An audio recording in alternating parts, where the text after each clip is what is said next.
cherished viewers. You're welcome to Animal Tract channel. And on this episode, we will be talking about the most dangerous parasite of snails. A lot of work was done to get this particular question answered for you because most people or most snail farmers and people who are interested in snails keep asking this particular question. Now, take time, spend some time with us as we go through all that you need to know. Kindly stay tuned as we bring you all that you need to know about the most dangerous parasite of snails. We put in a lot of work with the goal of creating an environment to mimic the natural environment of the snail in the wild. We wanted to understand why some snails die even in the wild. So, keeping all other factors constant, we focused on the parasites of the snails. And as you stay with us, you can understand and then you get to know what our finding was. So with the environment we created, we did not restrict their movement. We didn't use the ordinary pens that people use. We created an environment where it wasn't covered. There was no netting. There were no means to protect external parasites like ants, flies, and all that from reaching where the snails were. We wanted to get the exact environment in the world. However, we kept feeding them with vegetables and just the vegetarian diet. This attracted flies. You could see flies coming over, another parasite coming over. Um, there were lizards even at some point coming close to feed on the vegetables that we were feeding to the snails. Actually move, and what we realized was that even if they moved a bit away from their allocated pens, they came back because we were providing them with all the nutritional requirements. They would go and come, and that was a very interesting work. However, along the line, we realized that a number of them were dying. They were dying, and we didn't understand why they were dying. So we took time, started our work. We did a number of postmortems to see if we could identify any possible parasite in there. And interestingly, we found some groundbreaking parasite. We found some of these parasites, and after doing that, we went all over the internet trying to identify the parasites. The identification process of the parasite revealed that most people were actually looking for the name of this particular parasite.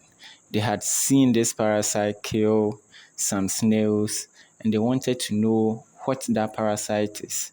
Some called it insect, some called it caterpillar, some called it centipede, some called it millipede.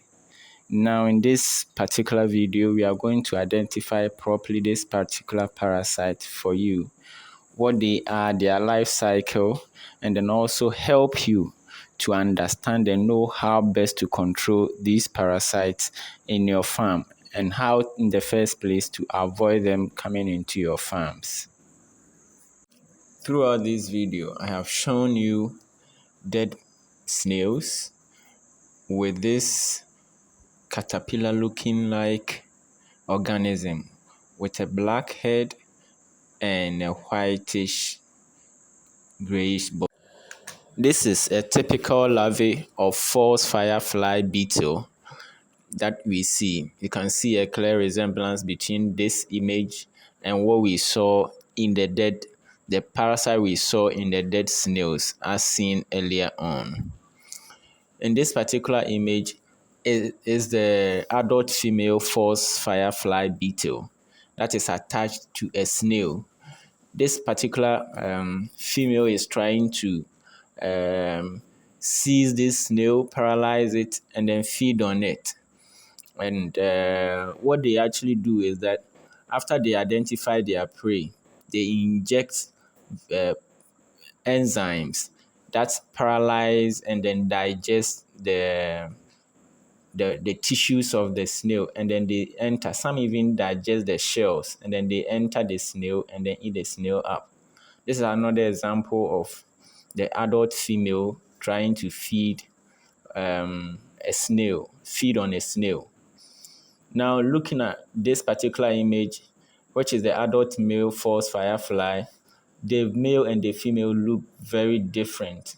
In this particular image, we are comparing the male and then the female and how they even mate. The males and the females look very different.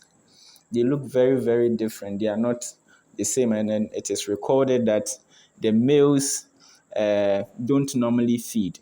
It is the females and then the younger ones that actually feed. So you can see. Now we'll look at the scientific classification of this particular um, species or group of animals according to science.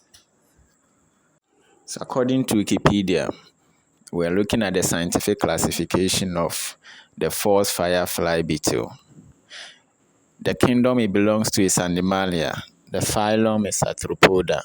Class Insecta. So they're actually insects. Those who consider them insects, they're actually insects. And then the order is Coleoptera. And they belong to the family Elatridae and subfamily Agrippinae, yeah. And then the tribe is Drilini. Now, Drilini is considered the tribe now, but it used to be the family for these false firefly beetles. And there are several genera under this tribe, Drilini.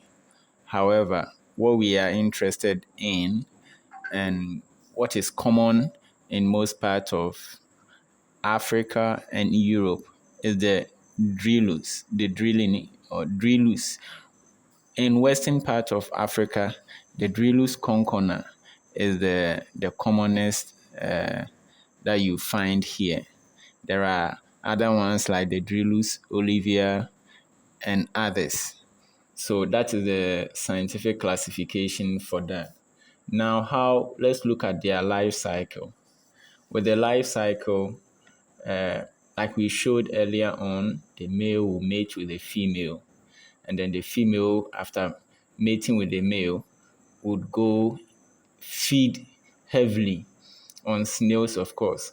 It will identify some snails, feed heavily, and then it will it will find a cool place in the soil. Sometimes they even burrow into the soil and then they will lay eggs. It is recorded that about 300 eggs are laid sometimes on a day or within a season.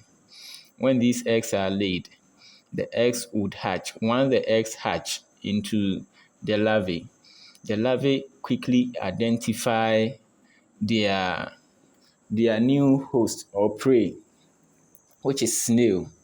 And when they identify them, they enter them. Before they do that, they bite and inject toxins, which paralyzes the snail. Some also inject enzyme that actually digest the tissue of the snail. With the ones we studied, you realize that the the the tentacle, the long tentacles, and then the shorter tentacles of the snail. The long tentacle carries the eye, and then the shorter one also. Everything, one side of it, of the lateral side of the snail were digested. That is how it started. When it started, the activity reduced. The snail, anytime it moved, it tried to move to go and feed. It was only using one tentacle, one side, the left long tentacle and then the short tentacles to locate its way around. All the other side was digested. You couldn't see it at all. Then later on, it stopped moving It stopped moving. And then when we realized it was dead, and then when we went in, we found these false firefly beetle larvae in there. So that is typically how they they locate their prey, and then how they paralyze and kill them. So these snails, once they kill them, the parasite will remain in them, continue to feed on the snail until everything become decomposed. Then they will move from that snail to another snail, and then they will continue. So typically, if you have a farm and these parasites enter your farm, you are going to have some of your snails die from the process I just described. They will die.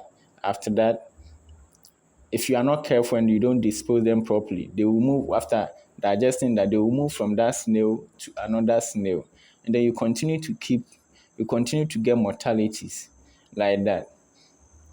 So what we did to control the problem we were having was to gather all the dead ones anytime we recorded any mortality. We did the most post-mortem and everything. And then we would burn the snails, the dead ones. So if you have a farm and then you are trying to control these parasites in your farm, the best thing is that in the first place, if they are in your farm, once any snail dies, make sure you dispose them properly. You can burn them, and the heat from the burning will actually kill whether the larvae or the adult female of this particular parasite.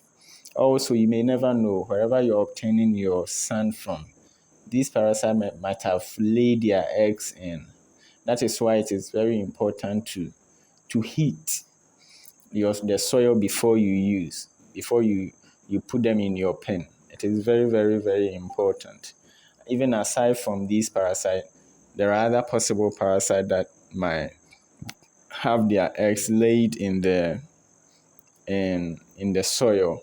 So you want to be very, very, very careful regarding this particular advice. It is important. Let's take note of that one, that the false firefly beetle is a dangerous parasite or pest for the snails, and it is worldwide, everywhere. Snails of all shapes are attacked and killed by these parasites because they are their main host. They feed on them. So if you want to enter into snail farming, you have to be aware of these parasites. If you identified some in your environment, make sure that you clear them, you kill them to keep your snails safe. If you like this episode, kindly like, share, subscribe, and then comment for us to be able to give you more of such quality content. Thank you.